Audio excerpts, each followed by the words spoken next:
Imagine if your boss secretly changed your time card so he didn't have to pay you the money that you earned. It has happened to several county workers who decided to get Gephardt to investigate. Matt? Yeah, Sean and Mark, our investigation found something that's probably not that surprising. It's absolutely against the rules in Box Elder County for a boss to change an employee's time card, and it's especially against the rules if they don't even tell the employees they're doing it. Well, tonight, several of those employees tell me they're angry not only because they had money robbed from their paycheck, but because they feel like their boss got a slap on the wrist for it. It is particularly laborious labor putting in roads. So when several men who do the job for Box Elder County found out they had been shorted hours, they were understandably ticked. I spoke to several road workers on the condition of anonymity.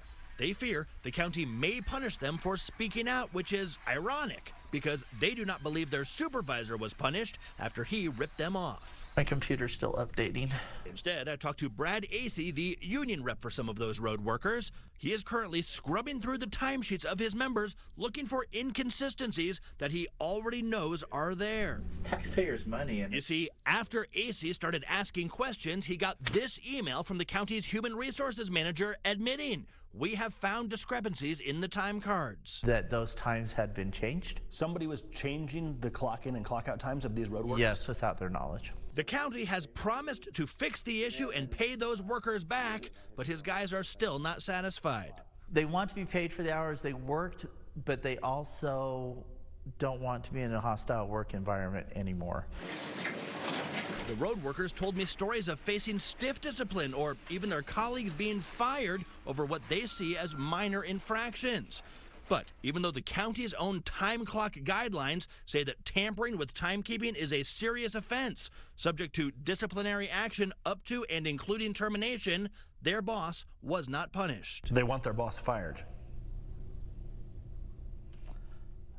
They want more discipline, I believe.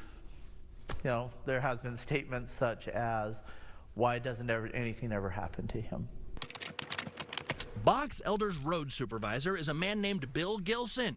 Gilson declined to comment on the allegations against him, except to say that he was directed to allow the county attorney to handle it. The county attorney refused to talk about any of it on camera, but in a statement wrote, "All the time clock changes were the result of a misunderstanding. The road supervisor made the changes so that no unauthorized overtime would be accrued, which is what the supervisor thought he was supposed to do. Consequently, Box Elder County is confident that this issue has been appropriately addressed." The county workers are back on the job, now repaid for the hours that were stolen from them, and with the assurance that their boss understands he is not allowed to do it again. The big question becomes, what can employees do if this happens to them? Well, there's a whole state agency that if your boss stiffs you, an employee is allowed to file a complaint. It's the Utah Labor Commission, where there's one notable exception: government employees. Utah law only gives the Labor Commission authority to help when private employees are ripped off. Public employees, if they're ripped off, they're on their own. All right, Matt, thanks.